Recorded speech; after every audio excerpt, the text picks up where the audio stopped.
Good morning. I'm sure that the abbreviation displayed above is extremely familiar to each and every one of you. Even though I don't personally like it much, I'm sure we've all used it at some point in our lives. I mean, you may have even used it this very morning. But on how many of these occasions have you actually meant it? How many times have you laughed out loud, or say even thought of laughing out loud while using it? I think that it would be safe to assume that our usage of lol has changed drastically over time. We now use it more out of habit than because of its actual meaning. This is an example of a more widely recognized phenomenon called the semantic shift. To put it very simply, this just means a change in the meaning of words over time. Going back to the example of lol, the way we communicate has been greatly transformed by technology. However, would you believe that this isn't the only aspect of the digital world that's being affected? Even the world of online branding is being impacted by this very phenomenon. Let us take the case of Nike's very famous Dream Crazier campaign. At its core, the message of this campaign was that of empowerment and breaking down barriers. It encouraged people, especially women, to dream bigger and challenge societal expectations. But what stood out the most about this campaign was how it harnessed the power of the semantic shift. It transformed a word which initially had negative connotations into something far more powerful to create a positive narrative. The word that stood out and was most prominent in this campaign is crazy. Historically, the word crazy has been used to belittle and dismiss people's dreams. But Nike ingeniously redefined this word into something more admirable and powerful. With this semantic shift, the word crazy, which was used to marginalize people, is now used to celebrate their audacity, determination, and courage. So in this sense, the semantic shift was embraced for the better, because it not only helped mindsets change, but it also helped society evolve as a whole. But this isn't always the case.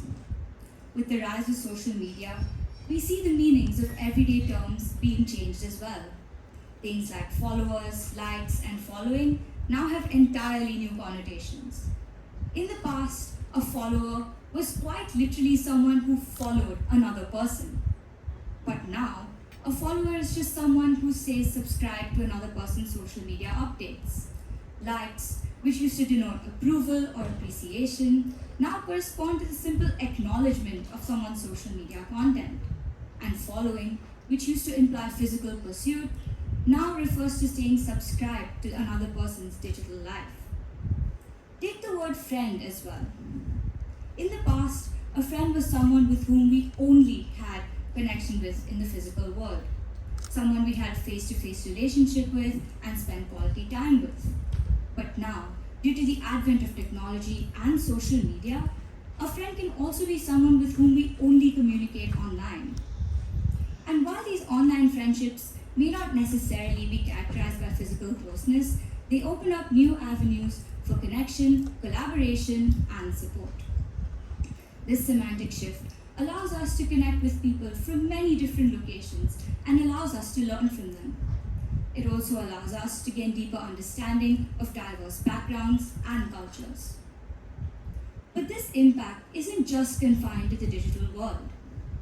As we move forward with technology, we find ourselves communicating differently with people from different generations.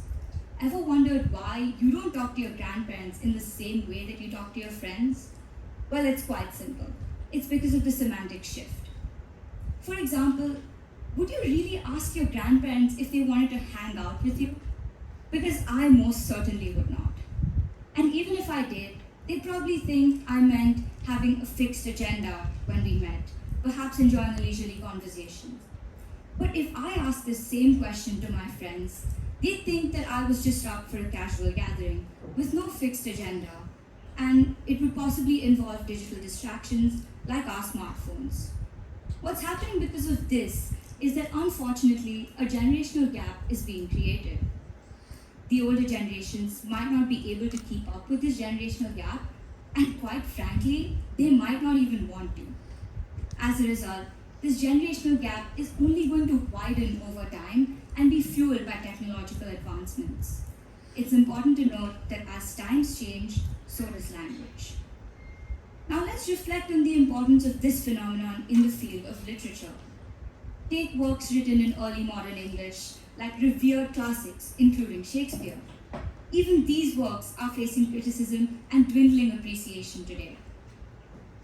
Interviews taken by the Washington Post show that teachers themselves have stated that teaching students Shakespeare doesn't actually enable them to learn the English language any better or get better understanding of the modern world.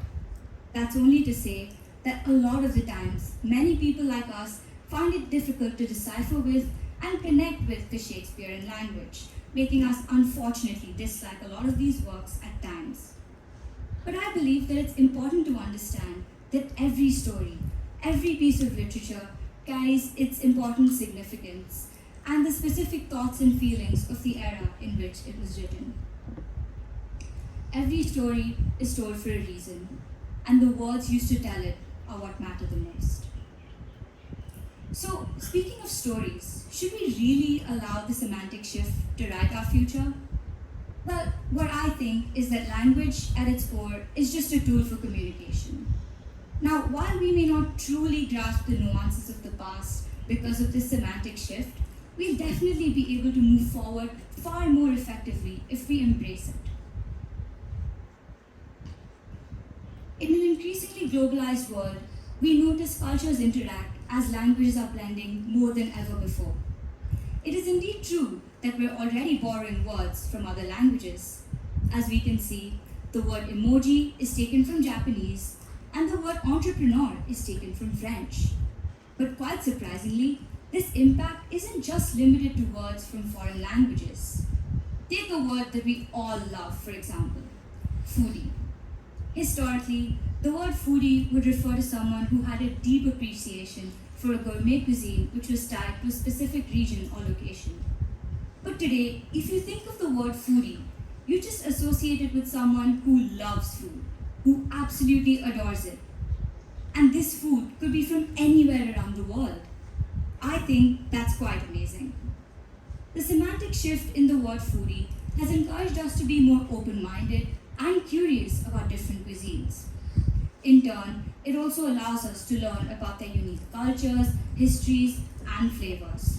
But most importantly, it promotes a sense of unity and interconnectedness in an increasingly globalized world. And who knows, the more we move forward, the more common meanings we'll be able to discover, potentially leading to a global linguistic fusion, which will only enhance our ability to understand diverse perspectives. So as we've seen, the semantic shift is a transformative, powerful, and fascinating phenomenon that affects every single aspect of our lives. While it may present its challenges, it does hold the promise of a more interconnected and united future for all of us. Most importantly, the semantic shift offers us a new way of self-expression. And while some words may not be as significant as they were in the past, maybe that's actually a good thing. Maybe that's exactly what we need to express our thoughts and feelings today. So together, let's embrace this linguistic evolution.